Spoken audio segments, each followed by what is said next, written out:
Assalamualaikum warahmatullahi wabarakatuh. Nama saya Dandi Dwi Pambudi. Saya berasal dari Kabupaten Kediri. Di sini, saya membahas mengenai Monumen Simpang Lima Gumul. Monumen Simpang Lima Gumul atau yang disebut Monumen SLG berada di Kabupaten Kediri yang menghubungkan 5 wilayah di Kediri. Monumen ini dibangun pada tahun 2003 dan diresmikan tahun 2008. Monumen ini dibangun untuk dijadikan sebagai pusat sentra perekonomian di Kediri. Monumen ini diinspirasi oleh Raja Jangka Jayabaya. Beliau adalah raja yang berkuasa pada abad ke-12 yang mempunyai tekad untuk menyatukan wilayah di Kabupaten Kediri. Sekian, terima kasih. Namaku Dani Mustafa, Fakultas Hukum, Prodi Ilmu Hukum, Universitas Trunojoyo, Madura. Monumen atau peninggalan adalah bagian penting dari sejarah, entah itu siapa yang membuat atau kapan dibuatnya. Seperti halnya pesawat tempur yang terletak di Jombang, yaitu pesawat OV-10F. Pesawat tempur buatan USA ini memiliki spesifikasi 3 senjata utama. Selain itu, pesawat ini memiliki ketahanan jelajah 5 jam. Monumen ini tepatnya berada di Kecamatan Peterongan, Kabupaten Jombang. Sekian, terima kasih. Assalamualaikum warahmatullahi wabarakatuh. Perkenalkan, nama saya Husnul Khotimah dan ini adalah Masjid Kemayoran Surabaya. Masjid Kemayoran Surabaya adalah masjid tertua di Surabaya yang terletak di daerah Indrapura, Surabaya, di mana Surabaya adalah kota yang digunakan untuk memperluas penyebaran agama Islam. Maka, tak heran jika Surabaya terdapat banyak masjid tua yang menjadi saksi bisu syiar Islam, salah satunya adalah Masjid Kemayoran. Nama Kemayoran berasal dari tanah tempat masjid itu berdiri, yaitu di sebuah tanah milik Mayor Belanda. Para ahli sejarah menjelaskan bahwa lokasi sebelumnya berada di alun-alun Contong. Purnawan menjelaskan, berdasarkan catatan sejarah, masjid itu dibangun sekitar 1884 Masehi. Setelah masjid itu dibangun, maka warga muslim Surabaya menggunakan untuk menyebarkan dakwah Islam di sekitarnya.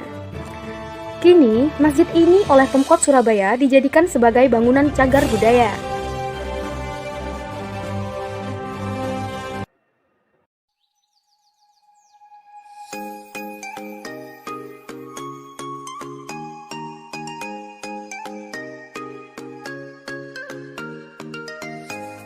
Assalamualaikum warahmatullahi wabarakatuh. Nama saya Muhammad Takfal. Saya dari Prodi Ilmu Hukum. Peninggalan Majapahit ini yang bernama Candi Bajang Ratu. Candi Bajang Ratu didirikan oleh Raja ketiga, dibangun tahun 1340. Fungsinya dibangun candi ini untuk mengenang matinya raja yang kedua, Bajang yang artinya kecil, Ratu yang artinya raja. Dari ini kita bisa menyimpulkan kenapa dinamakan Candi Bajang Ratu, karena Raja Majapahit yang kedua matinya pas waktu kecil.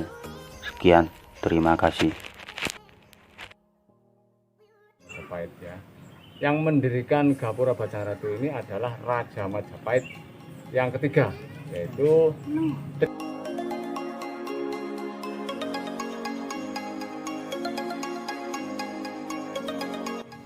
Terima kasih. Sampai di sini saja penjelasan saya. Saya Muhammad Takfal undur diri. Wassalamualaikum warahmatullahi wabarakatuh. Assalamualaikum warahmatullahi wabarakatuh. Nama saya Megi Subansa. Saya di sini akan membahas tentang Masjid Namira yang berada di Kota Lamongan. Masjid ini mengusung gaya arsitektur yang mewah dari bangunan masjid di Timur Tengah. Masjid Namira memiliki daya tarik tersendiri daripada masjid-masjid yang ada di Indonesia, karena keberadaan interior masjid yang terkesan mewah dan terang, serta keberadaan Kiswah Ka'bah yang berada di tingkat 6. Masjid ini didirikan oleh sepasang pengusaha emas asal Lamongan yang bernama Helmi Riza dan istrinya Eni Yuli Arifah. Pertama kali dibuka untuk umum pada tanggal 1 Juni 2013. Pada awalnya, masjid ini tidak terlalu besar. Akan tetapi, lama-kelamaan pengunjung masjid ini semakin banyak dan akhirnya banyak jamaah masjid yang tidak mendapat tampungan tempat parkir. Oleh sebab itu, selepas masjid ini direnovasi, Masjid Namira menjadi lebih terkenal daripada sebelumnya. Sekian, terima kasih. Assalamualaikum warahmatullahi wabarakatuh. Nama saya Miftah Maulana Hermanto dari kelompok 5. Di sini saya akan membahas tentang Monumen Arek Lancor yang berada di Pamekasan. Monumen ini diresmikan oleh Bupati Pamekasan pada tanggal 10 Maret 2010. Monumen ini dibuat sebagai bentuk penghargaan dan pengabdian pada para pejuang yang telah mempertahankan dan membebaskan daerah Pamekasan dari tangan penjajah. Bangunan monumen ini berbentuk 5 celurit atau yang disebut senjata khas Madura yang berdiri tegak di pusat kota Pamekasan dan bersebelahan dengan Masjid Agung Asy-Syuhada atau lebih dikenal dengan Masjid Jami. Assalamualaikum warahmatullahi wabarakatuh. Nama saya Maulana Toti Hidayat. Kali ini saya berada di Museum Sunan Giri, Kabupaten Gresik. Museum ini diresmikan pada tanggal 9 Maret 2002 dan dilatar belakangi oleh besarnya tinggalan arkeologi dan histori di Kabupaten Gresik yang berada di alam maupun masyarakat sekitar. Di museum ini terdapat banyak koleksi bersejarah, salah satunya yaitu keris Kalamunyeng yang dipercaya sebagai keris milik Sunan Giri. Keris ini konon dipakai Sunan Giri dalam mengajarkan ajaran agama Islam di kota ini. Selain itu, di sini juga terdapat Al-Quran yang ditulis tangan pada kertas berjenis singa dengan tinta Cina berwarna hitam dan merah dalam jumlah yang cukup banyak. Sekian dari saya, terima kasih. Assalamualaikum warahmatullahi wabarakatuh.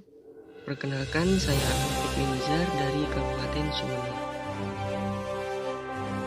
Bangunan ini merupakan Masjid Agung Sumeneb, yakni 10 masjid tertua yang ada di Indonesia. Dibangun pada tahun 1779 Masehi dan selesai pada tahun 1787 Masehi. Arsitektur bangunan ini banyak dipengaruhi unsur kebudayaan Tiongkok, Eropa, Jawa, dan Madura.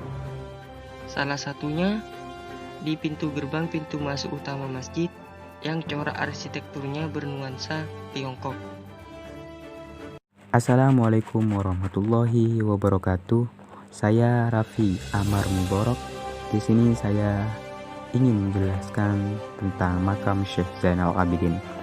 Makam Syekh Zainal Abidin atau lebih dikenal oleh masyarakat sekitar adalah Sunan Cendana, di mana Sunan Cendana ini adalah cucu dari Sunan Ampel yang diberi amanah untuk menyiarkan agama Islam di daerah Madura, khususnya Kecamatan Kuanyar. Alasan beliau diberi nama Sunan Cendana karena dulu menurut cerita yang ada, beliau bersemedi di pohon cendana yang ditebang oleh masyarakat sekitar untuk dijadikan pemukul beduk, di mana pemukul beduk tersebut tetap ada sampai sekarang di Masjid Sunan Cendana. Begitu banyak peziarah yang datang ke Kuanyar hanya untuk sekedar berdoa demi mendapatkan ridho Allah melalui barokah beliau sebagai waliullah. Terima kasih.